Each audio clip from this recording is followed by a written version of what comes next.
Nous en venons maintenant à la résolution graphique d'équations et d'inéquations. Alors, on considère une fonction f dont on a donné la courbe représentative ci-dessous, c'est-à-dire cette courbe-là. Et j'ai un ici sur l'axe des ordonnées. Et on veut donc résoudre des équations et des inéquations. On va commencer au départ par la résolution d'équations, c'est-à-dire qu'on va résoudre l'équation f de x est égale à 1. Alors, pour résoudre l'équation f de x est égal à 1, il faut écrire un certain nombre de choses et bien comprendre de quoi il s'agit. Donc, résoudre f de x égale 1, c'est chercher tous les antécédents de 1,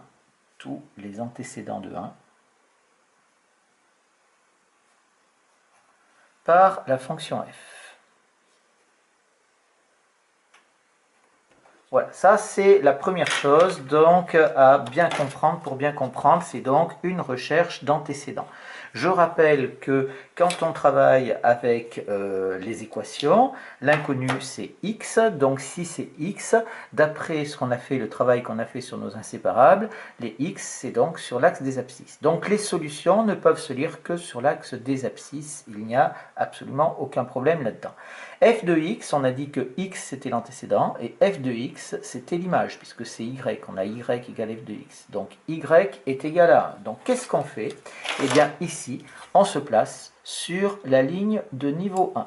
Donc je trace ma ligne de niveau 1 en pointillé ou en entier ici. Donc là, j'ai la ligne de niveau 1 ou la droite de niveau 1. La ligne de niveau 1, et je regarde donc maintenant, je cherche tous les antécédents, c'est-à-dire que je me suis placé à 1 sur les images, puisque je veux f de x égale 1, donc f de x égale 1, il faut que je me place à 1 sur les images, et je vais regarder les valeurs correspondantes. Et j'ai 1, 2, 3 points d'intersection, ça va me donner donc 3 solutions. Je vais en avoir une là et une ici, d'accord? Donc ici, graphiquement, on a, graphiquement, on obtient donc l'ensemble des solutions, S égale, l'ensemble des solutions, ça se met entre accolades. Donc on a la première solution qui est ici, c'est-à-dire qu'on est à moins 2, ici, moins 2, là on est à 1, et là on est à 5. J'ai donc mes 3 solutions, moins 2, 1 et 5. Voilà comment est-ce qu'on résout une équation. On se met sur la ligne de niveau. Donc ici, on va l'écrire pratiquement. Pratiquement, c'est-à-dire comment est-ce qu'on fait? On trace la ligne de niveau 1. La ligne de niveau 1. Et les solutions sont les abscisses des points d'intersection. Sont les abscisses des points d'intersection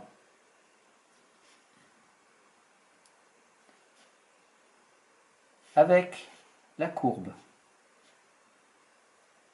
des points d'intersection avec la courbe. Donc ici, il faut bien comprendre, point d'intersection, donc j'ai 1 point, 2 points, 3 points d'intersection, donc 3 solutions. Voilà pour la résolution d'équation. On prend bien les points qu'il y a sur la droite de niveau. Alors, maintenant, qu'est-ce qu'on va faire? Eh bien, on va faire les inéquations. Deuxièmement, résolution d'inéquation. On va faire avec le même dessin. Et je vais faire qu'un exemple d'inéquation.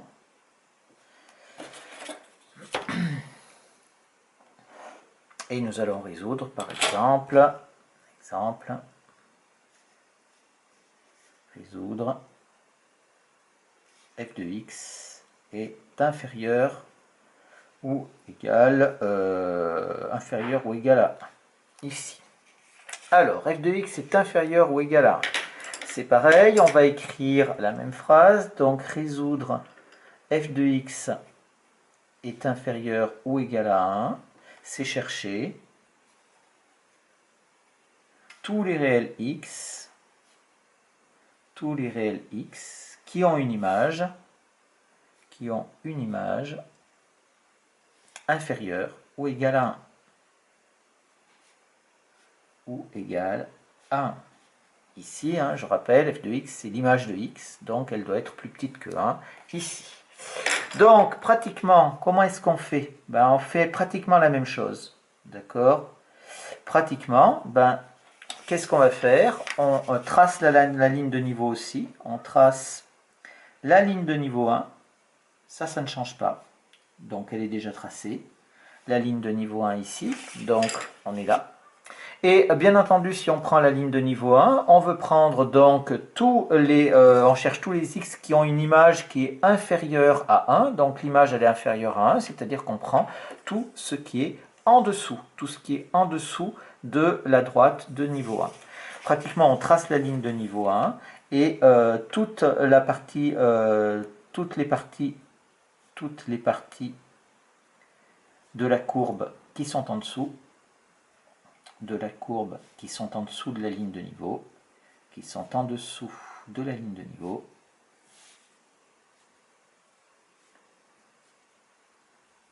conviennent. Alors, ici, j'ai donc, si je reprends mon dessin, je vais le placer en bleu, je vais le passer un petit peu en gros en bleu. Donc, si je suis en dessous de ma ligne de niveau, j'ai toute cette partie de la courbe là qui va convenir, j'ai toute cette partie là, et j'ai aussi toute celle-là qui convient. Voilà, ça c'est donc les parties de la courbe qui sont en dessous de ma ligne de niveau. Et j'ai même mieux, comme j'ai ici je résous inférieur ou égal à 1, ça veut dire qu'il faut que je prenne ici ce point-là, il faut que je prenne ce point-là ici, et il faut que je prenne également ce point-là qui est à cet endroit-là. Et maintenant, je vais regarder. Attention, moi je cherche mes solutions, et mes solutions, je les cherche toujours sur l'axe des abscisses. Et donc sur l'axe des abscisses, il faut que je regarde d'où ça part. Eh bien, je pars bien d'ici, c'est-à-dire que là, pour ce morceau-là, eh bien, je suis ici, entre -4 et -2. Je suis donc à cet endroit-là, sur l'axe des abscisses. En jaune, on ne voit pas trop. Je vais prendre en orange. Ici, je suis donc sur cette partie-là. Sur cette partie-là ici. Et pour ce morceau de courbe-là, je vais être ici sur l'axe des abscisses à cet endroit là. Maintenant il me faut décrocher, alors regardons un petit peu.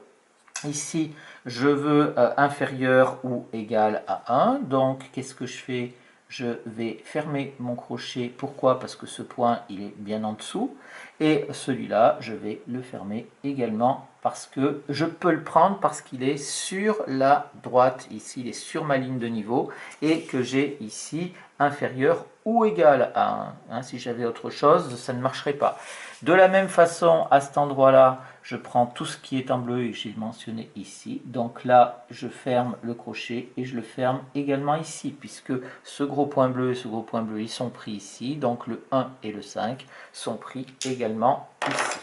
Et j'obtiens donc comme ensemble des solutions S égale, donc je pars de ici, on avait dit que je partais de -4 pour aller jusqu'à -2.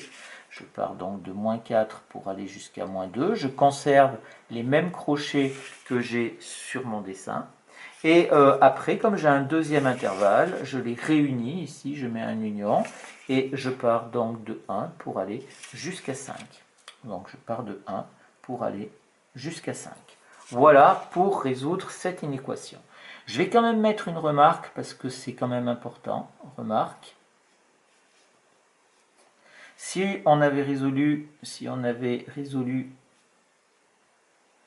f de x, cette fois-ci strictement inférieur à 1, on aurait obtenu quoi? Eh bien, on aurait obtenu S égale quoi? Cette fois-ci, j'aurai strictement inférieur à 1. Donc, il faut que je prenne tout ce qui est en dessous de ma ligne de niveau. Mais il ne faut pas que je prenne ces 3 points qui sont là. Puisque là, c'est ces 3 points que je prends uniquement si c'est égal. Et donc, si je ne prends pas ces 3 points-là, alors il va falloir que j'exclue celui-là, celui-là et celui-là. Par contre, celui-là, je n'y touche pas. Pourquoi? Parce que lui, il est bien en dessous. Donc celui-là, il est bien toujours pris. Donc on aurait obtenu quoi? On aurait obtenu l'intervalle ici, moins 4. Celui-là, on ne le touche pas parce que il est à cet endroit-là, moins 4, il est bien en dessous. Par contre, celui-là, on ne le prend pas, donc on ouvre le crochet. Et pareil pour les deux autres, union, le 1, on ne le prend pas, et le 5, on ne le prend pas non plus. Donc voilà comment est-ce qu'on résout les inéquations. Je vous signale, je vous rappelle quelque chose qui est très important, c'est que les solutions, que ce soit pour une équation ou pour une inéquation, on les lit toujours sur l'axe des abscisses, puisqu'on cherche les valeurs de x, c'est-à-dire qu'on cherche des antécédents, on cherche sur l'axe horizontal et pas sur l'axe vertical.